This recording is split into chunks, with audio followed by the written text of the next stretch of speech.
සියලුම දෙනාට ආයුබෝවන්. අපි ඉහත දිනයකදී සාකච්ඡා කරා සැබෑ හෙළයන් යනු කවරුන්ද කියලා මාතෘකාවක්. ඒකේ අපි අනුමාතෘකාවක් විදිහට කතා කරා අපි නොදන්න හෙළයෝ කියලා. එතකොට අපි ගියවර වැඩසටහනකදී අපි සාකච්ඡා කරේ අපි සිංහලය යනු කවරක්ද? එහෙම නැත්නම් සිංහලය යනු කවරෙක්ද කියන අපිට ඉතිහාසයේ කොයි හරි පුරාවිද්‍යාත්මක වශයෙන් හෝ එන සාහිත්‍යමය වශයෙන් හරි අපිට ඉතිහාසගත කරුණක් කොයි හරි අපිට ග්‍රන්ථ ඇසුරෙන් මූලාශ්‍ර ග්‍රන්ථ අපිට තියෙනවද කියලා අපි සාකච්ඡා කරා. එතකොට අද ඉතාමත් විශිෂ්ට අවස්ථාවකට අපි ඇවිල්ලා තියෙනවා. ඒ තමයි සැබෑ හෙළේ වෙන්නට නම් අපි කුමක් කළ යුතුද කියන ආකාරය. මොකද අද මේ වන විට මේ හෙළයෝ කියන කාරණාව ගොඩාක් මතභේදාත්මක සහ ගොඩාක් කතා බහට ලක් වෙලා තියෙන අවස්ථාවක් වෙලා තියෙනවා. ඒකෝර මම ඔයගොල්ලන්ට ගියවර වැඩසටහන ඔයගොල්ලන්ට මතක නැත්නම් ඔයගොල්ලෝ නරඹලා නැත්නම් අපි ඒකේ සාකච්ඡා කරේ හෙළයන් සම්බන්ධව තියෙන මූලාශ්‍ර ග්‍රන්ථ මොනවාද, ඒ අධ්‍යයනයන් මොන වගේද සහ ඔවුන්ගේ තිබෙන්නා වූ විශේෂ ක්‍රියාකාරකම් වගේම විශේෂ ගුණාංග සම්බන්ධව. එතකොට අපිට ඉතාමත් හොඳ ප්‍රතිචාර හම්බෙලා තියෙනවා. ඒ වගේම තමයි පුද්ගලිකව අපිට කතා කරලා අපිට කිව්වා අපේ හර්ෂ බෝගහවත්ත මේ හෙළයන් සම්බන්ධව හෙළයන්ට අතීත හෙළයන් තිබ ආචාර ධර්ම සම්බන්ධව පොඩ්ඩක් අපිට කියන්න කියලා. එතකොට ඒක ඉතාමත් හොඳ කාරණාවක්. ඉතින් අතීත හෙළයන් සම්බන්ධව පොදු ලක්ෂණ වගේක් තියෙනවා. පොදු ආචාර ධර්ම කිහිපයක් තියෙනවා. මම අනිවාර්යයෙන් මේක සඳහන් කරනවා. ඒ වගේම තමයි ඔය ආචාර ධර්ම හෝ වේවා එහෙම නැත්නම් කොටින්ම කියනම නම් පුද්ගලයෙක්ව තෝරා ගන්න බැරුව. ඒ කියන්නේ අපේ සිංහල මිනිස්සු නිතරම එක්කාසු වුණේ එක රජයක් යටතේනේ. සිංහල රජෙක් යටතේ තමයි අපේ අතීත හෙළයා එකතු වුණේ.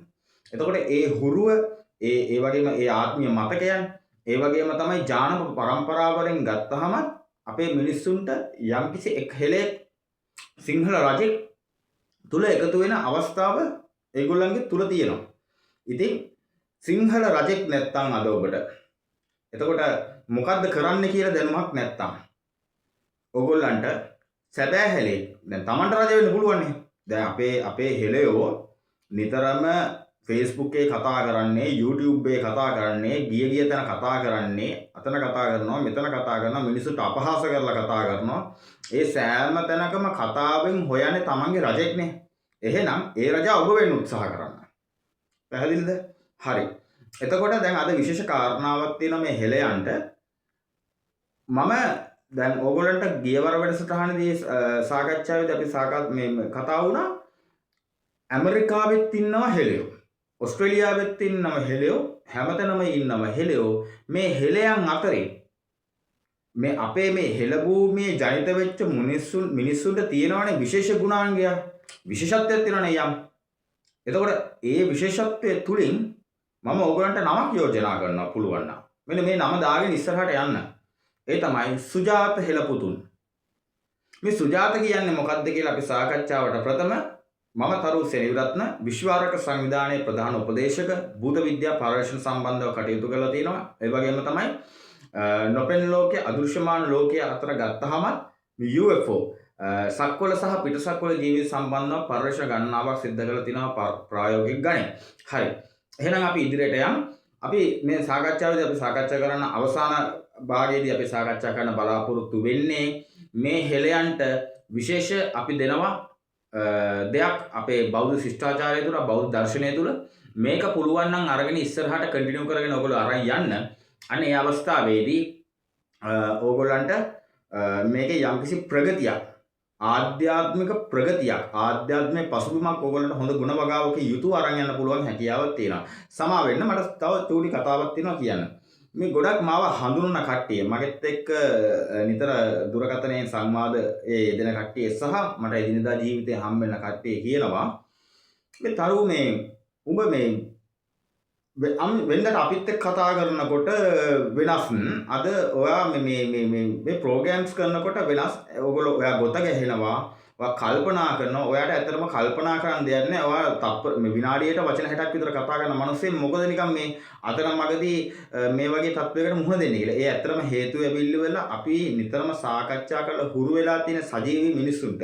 ඉතින් කුඩා කාමරයක් ඇතුළතදී අජීවී වස්තුවකට කතා කරනවා කියන්නේ ඒක ඉතාමත් දුෂ්කර තත්ත්වයක් මුහුණ දෙලා තියෙනවා. මුහුණ දෙන්න සිද්ධ වෙනවා. ඉතින් ඒ නිසා මම ඔයගොල්ලන්ගෙන් සමාව ඉල්ලනවා යම්කිසි වැරද්දක් සිද්ධ වුණා නම් මේ අතර. එතකොට අද අපේ මාතෘකාව අපි නොදන්න හෙළියෝ. එතකොට කවුද මේ අපි අතීතයේ හෙළියෝ ගැන සාකච්ඡා කරා වගේම කවුද මේ වර්තමානයේ ලෝකයේ රටවල් 100ක් විතර නම ඇහුවහමත් ගණන් ගන්න නැති. හරිද? අද තිරසනුන්ට වඩා චුට්ටක් උසස් නම ඇහුවහමත් කෙල ගහන කවුද මේ හෙළියෝ? කොටින්ම කියනවා නම් එකිනෙකාට අපහාස කරගෙන කඹ අදිමි විවේචනාත්මකව කටයුතු කරන කවුද මේ හෙළියෝ? මේ හෙළයන්ට තියෙන හොඳ පාත් එකක්. මේ පාත් එක අද දවසේ නෑ. ඔයගොල්ලෝ නැති කරගන්න එපා. මේක ඔයගොල්ලන්ට විශේෂ අවස්ථාවක් වෙනවා. එතකොට අපි මේ හෙළියෝ ගැන සාකච්ඡා කරද්දී මම ඔයගොල්ලන්ට කියන්නම් අපි මුලින්ම අපි එමු පොදු ගුණාංග සම්බන්ධ. අපේ මේ ආචාර ධර්ම ගොඩනැගිලාම තියෙන්නේ හෙළ බෞද්ධ ශිෂ්ටාචාරයත් එක්ක. හරිද? අපේ හෙළ බෞද්ධ ශිෂ්ටාචාරයත් එක්ක ඒ නිසා නියම සුජාත පුත්‍රයෙක් නම් නියම හෙළයෙක් නම් ඔහු ආචාර ධර්ම විදිහට බුද්ධ ධම්ම සංඝ ත්‍රිවිධ රත්නය ගරු කරනවා. ගරු කරනවා කියලා කියන්නේ ඔබට පැහැදිලි ඔයගොල්ලෝ සිංහල මිනිස්සු විදිහට ඔයගොල්ලෝ දන්නවා.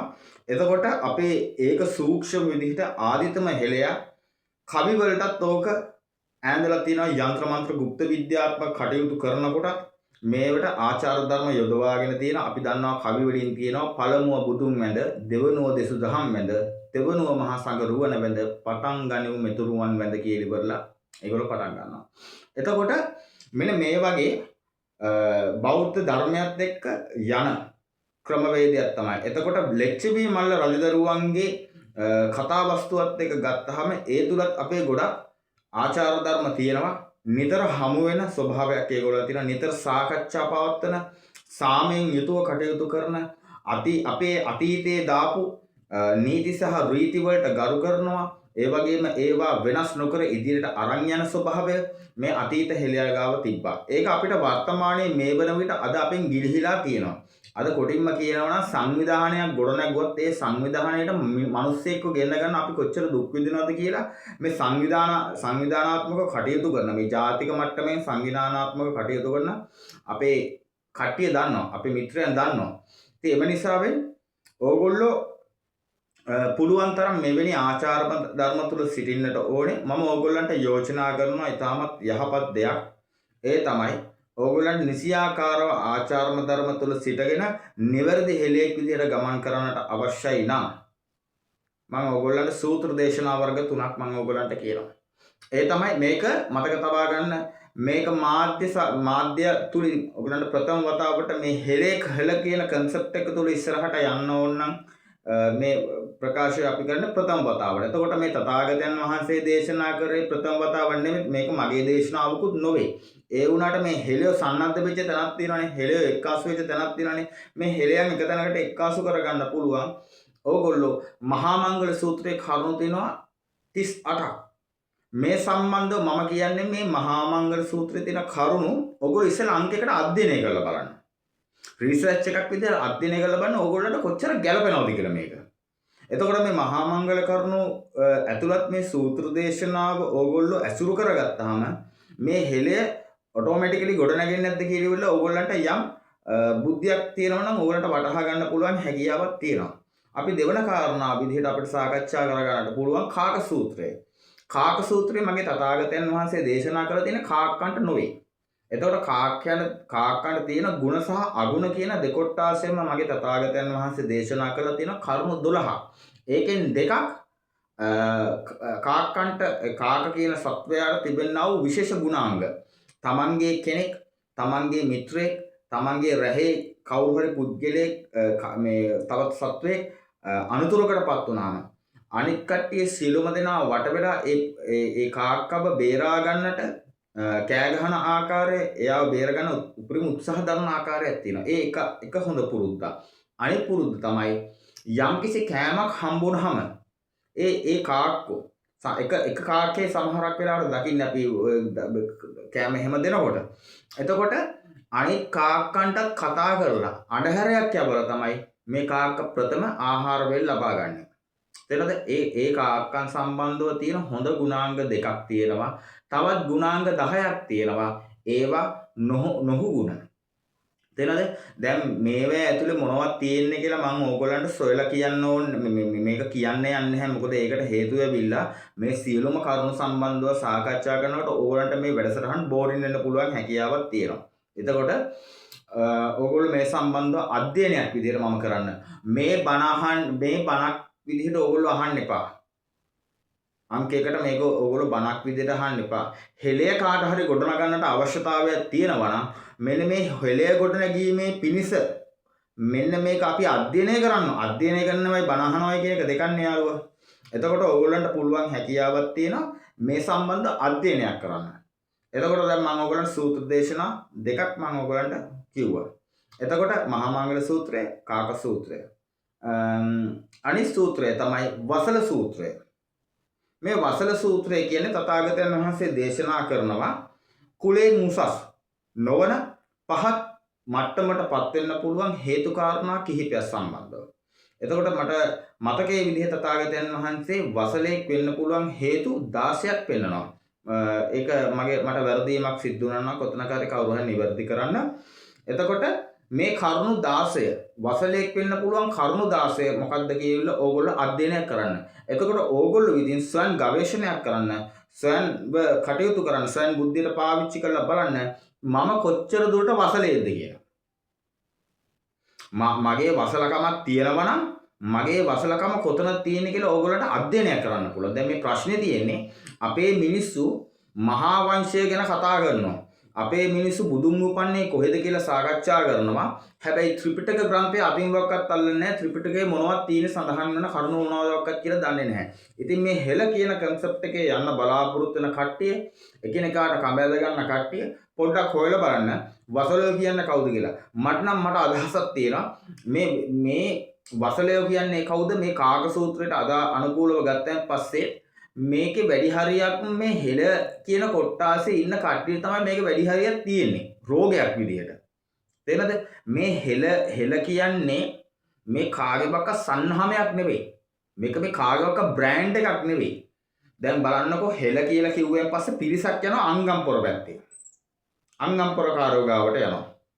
ඒ වචනේ සමා වෙන්නේ වැරදි කියන අංගම්පොර සටන් ශිල්පය හදාරන මිනිසුන්ගේ පස්සේ නැත්නම් අංගම්පොර ෆලෝ කරනවා. සමහරක් කට්ටිය ගොවිතැන ෆලෝ කරනවා. තව කට්ටිය වෙද මහත්තුරු ෆලෝ කරනවා.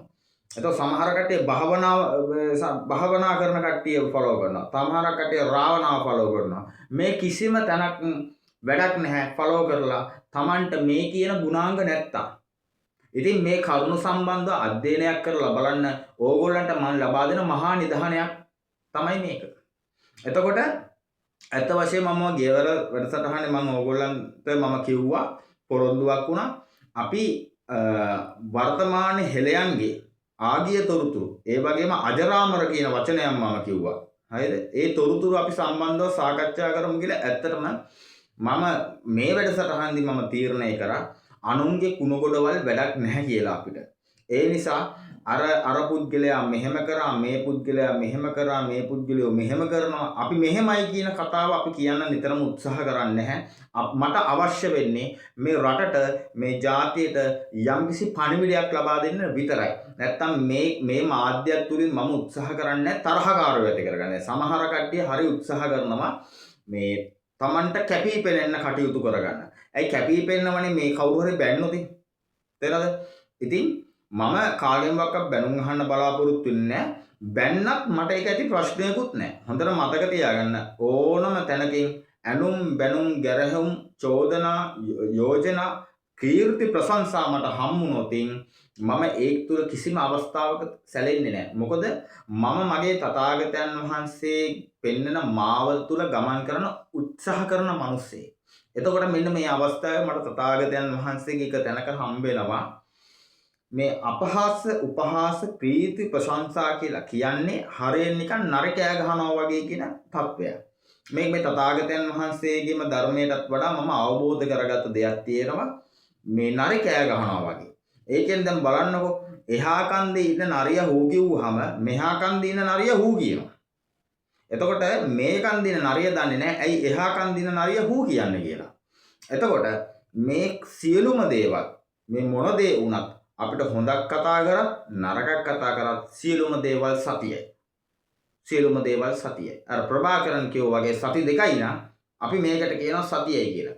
ඉතින් කාගේවක්වත් උපහාසයකට නියම් හැල්ලුවකට අපිපත් වෙන්න ඕනේ මේ ඕගොල්ලන්ට පුළුවන් හැකියාවක් තියෙනවා මේ පණිවිඩය ඕගොල්ලන්ට හොඳට අවබෝධ කරගන්න. මොකද මේ හෙලියෝ කියන කොට්ටාසේ මේ ලෝකයේ තුල නම් විශිෂ්ටම කණ්ඩායමක්. මෙන්න මේ හෙලයා ගොඩනගන්නට යන මාවතේ මා දරපු චූටි උත්සාහයක් තමයි මේ. එතකොට මම ඕගොල්ලන්ට තව විශේෂ කාරණාවක් තියෙනවා කියන්න. මගේ වැඩසටහන මම හමාරෙදි මම මේ කියන්නේ මම නිතරම උත්සාහ කරා යම්කිසි මාධ්‍යයක් භාවිතා කරමින් මේ අපේ හෙළ චින්තනය යන කුමක්ද මේ හිල ශිෂ්ටාචාරය යන කුමක්ද හෙළයෙක් නම් කොහොමද අපි හැසිරෙන්න ඕනේ මේ දේශීය වෛද්‍ය විද්‍යාව මන්ත්‍ර විද්‍යාව ජ්‍යොතිෂ විද්‍යාව මේ සටන් විද්‍යාවන් කොහොමද අපි ඉස්සරහට අරන් යන්න ඕනේ මේ හෙළය නැවතත් ගොඩනගන්න නම් නවෝත්පාදන මේ ක්‍රමවේදයන් යටතේ කොහොමද අපි අරන් යන්න ඕනේ කියලා ලොකු වැඩසටහනක් අපි දියත් කරන උත්සාහ කරන් පස්සේ කියන්න දුකයි හරිම කනගාටුයි අපේම ඔය කියන හෙළ කියන කොට්ටාසයක් ඇවිල්ලිවලා ඒගොල්ලෝ බය වෙනවා මොනවට බය වෙනවද කියලා මට හිතා ගන්න බෑ මොකද මේ ඔක්කොම කට්ටිය කටයුතු කරන්නේ මේ රට ජාතිය වෙනුවෙන් නම් මොකද ඒගොල්ලෝ බය වෙන්නේ තවත් පුද්ගලෙන් නැගී සිටිනවා දැන් කවුරු හරි නැගිලා අපි නම් උත්සාහ කරන නිතර මේ පුද්ගලයා උස්සලා තියන්න තේරෙද එතකොට දැන් මෙන්න මෙහෙම දෙයක් තියෙනවා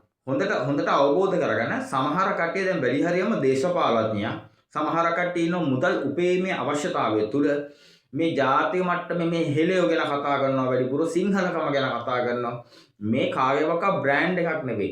එතකොට ඕගොල්ලෝ මේ බෞද්ධ ශිෂ්ටාචාරයෙන් ඔබට නොයා මේ ශිෂ්ටාචාරයේ ඇතුලේ ඉන්නකොට ඕගොල්ලන්ට මේ කපටි පුද්ගලයා කවුද කියලා හඳුනා ගන්නට පුළුවන් හැකියාවක් තියෙනවා.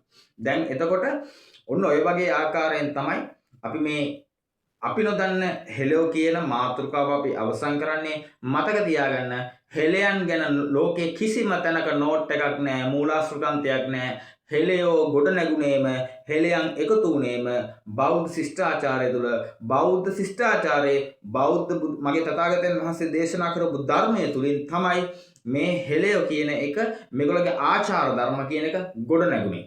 එහෙනම් අපි ඕගොල්ලන්ට සියලුම දෙනාට ආයුබෝවන් තෙරුවන් සරණයි කියලා ප්‍රාර්ථනා කරනවා. අපි ඊළඟ වැඩසටහනකදී අපි විශේෂයෙන්ම අපි බොහොම ස්තුතිවන්ත වෙනවා මේ වරම් කියන සබ්ජෙක්ට් එක මායාකාරයන් සම්බන්ධව අපි මේ මායාකාර වරන් දරුවන්ව රවටන මායාකාරයෝ කියන මාතෘකාව යටතේ අපි ප්‍රෝග්‍රෑම්ස් කිහිපයක් කරා ලොකු ප්‍රතිචාර හම්බුණා. සමහරක් කට්ටිය කමෙන්ට් බොක්ස් එකේ කමෙන්ට් කරන්නත් බයයි. ඒකට හේතුව මොකද ඒ ගොඩක් අය සමහර අයට හවු වෙලා ඉඳලා තියෙනවා. එතකොට මට හොඳ ප්‍රතිචාර හම්බුණා. මට ඒගොල්ලෝ යෝජනාවක් කරා මේ සිහිවරන් කියන්නේ මොනවද? මේ සිහිවරන් සම්බන්ධව අපිට මාතෘකාවක් අපිට ගෙනත් දෙන්න කියන කාරණාව. ඉතින් මම ඔයගොල්ලන්ට මතක ඇති මගේ Facebook එකේ මම පළ කරා භද්‍රකාලි මෑණියන් ඔබ වන්දනාමාන කරන්නේ ගෞරවයෙන් නිසාද නැත්නම් භක්තිය නිසාද බය නිසාද කියලා වෙන කාරණාවක් මම ඕගොල්ලන්ගෙන් අහලා තියෙන ප්‍රශ්නයක් විදිහට මම බලාපොරොත්තු වෙන්නේ අන්න ඒක කරන්න. ඕගොල්ලන්ට මේ වැඩසටහන් දෙකෙන් මොකද්ද මුලින්ම අවශ්‍ය වෙන්නේ කියලා ඕගොල්ලන්ට පුළුවන් Facebook නම් Facebook එකේ අපිට මැසේජ් එකක් අපිට දාන්න පුළුවන් නැත්නම් YouTube channel එක හරහා ඔයගොල්ලෝ මේක නරඹනවා නම් ඒකේ කමෙන්ට් බොක්ස් එකේ කමෙන්ට් කරන්න පුළුවන් හැකියාවක් තියෙනවා. මේකේ සම්පූර්ණ වීඩියෝ මාලාව YouTube link එකක් හරහා ඔයගොල්ලන්ට අපි දෙනවා.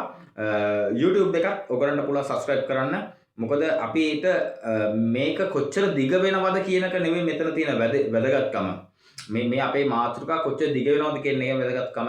හරි දේ හරි විදියට හරි පුද්ගලයාගේ කන්ට යන්නයි අවශ්‍ය වෙන්නේ.